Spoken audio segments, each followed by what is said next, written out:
हम अक्सर भगवान से कुछ मांगते हैं, साधना करते हैं, मेहनत करते हैं, लेकिन जब मनचाहा परिणाम नहीं मिलता तो हम निराश हो जाते हैं। हम सोचने लगते हैं क्या हमारी साधना बेकार हो गई, हमारी साधना बेकार गई, क्या उसका कोई फल नहीं मिलेगा, क्या भगवान हमें सुन नहीं रहे हैं।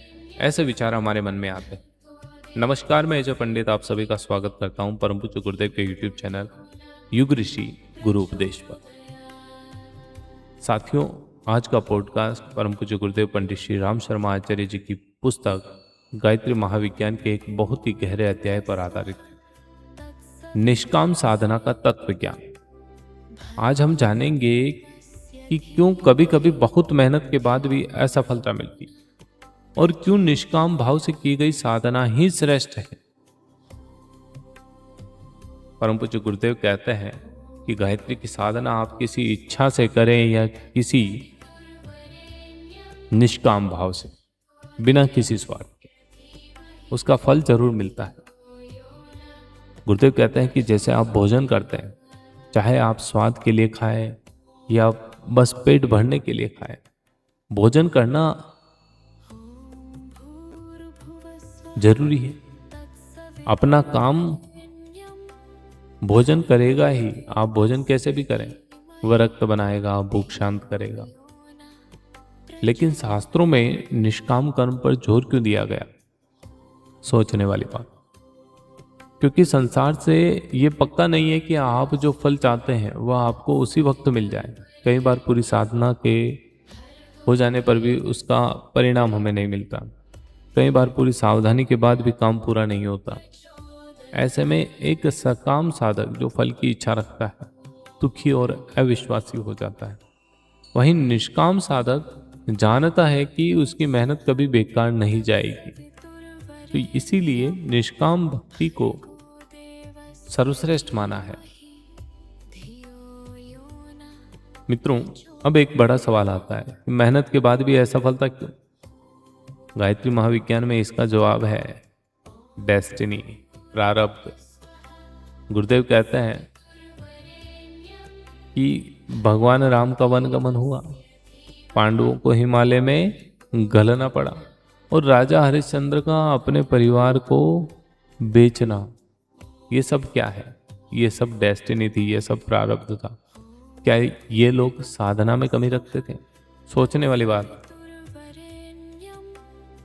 तो जब हम ये बात सोचते हैं कि भगवान राम वन में क्यों गए, पांडवों का हिमालय में जाना हुआ, वनवास भोगना हुआ, राजा हरिश्चंद्र का अपने परिवार को बेचना हुआ, तो ये एक मन में विचार उठता है कि इनकी साधना में तो कोई कमी नहीं रही होगी। लेकिन ये उनके प्रारब्ध की रेखाएं थी जिन्हें मिटाना कठिन होता है। जैसे कभी कभी बहुत बीमार व्यक्ति के लिए कड़वी दवा और ऑपरेशन जरूरी होता है, वैसे ही हमारे जीवन में कुछ दुख हमें भविष्य के लिए तैयार करते हैं और इसीलिए हमारे जीवन में आते हैं। जो होनहार है सो होकर रहता है, प्रयत्न करने पर भी उसका टलना संभव नहीं होता। लेकिन इसका मतलब यह नहीं है कि हम हाथ पर हाथ रखकर बैठ जाएं, सरेंडर कर दें।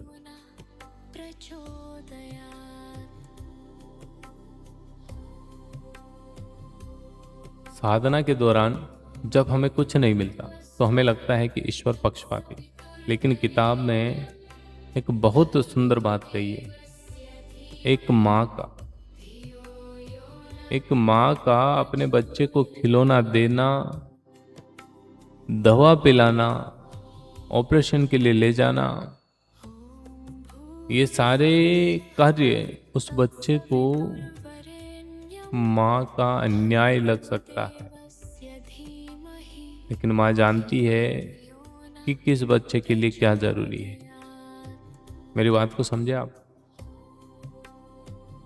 बच्चा जब रोता है तो माँ उसे खिलौना देती है। बच्चा जब बीमार होता है तो उसे कड़वी दवा पिलाती है। ज्यादा बीमार है, ऑपरेशन की जरूरत है, तो बच्चे का ऑपरेशन भी करवाती है। लेकिन इन सब कंडीशन में बच्चे को ऐसा लगता है कि माँ उसकी नहीं है, माँ उसके साथ गलत व्यवहार कर रही है, माँ उसका साथ नहीं दे रही है। लेकिन दरअसल माँ अपने बच्चे का ख्याल ही रख रही होती है। ईश्वर भी वैसा ही है।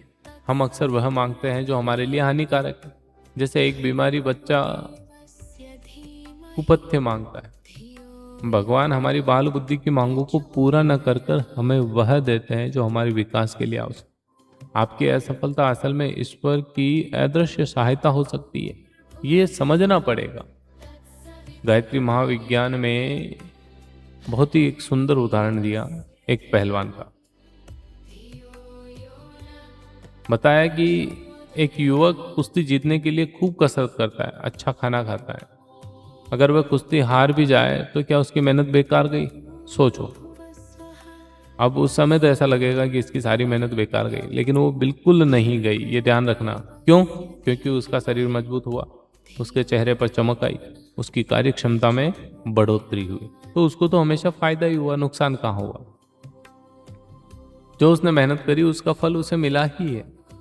ठीक इसी तरह गायत्री साधना का मुख्य उद्देश्य केवल भौतिक इच्छा पूरी करना नहीं, बल्कि आंतरिक शक्ति को बढ़ाना है। अगर आपकी कोई विशेष इच्छा पूरी नहीं हुई, तब भी साधना से मिलने वाली मानसिक शांति, तेज और स्वास्थ्य आपसे कोई नहीं छीन सकता। इस बात का आप ध्यान रखें।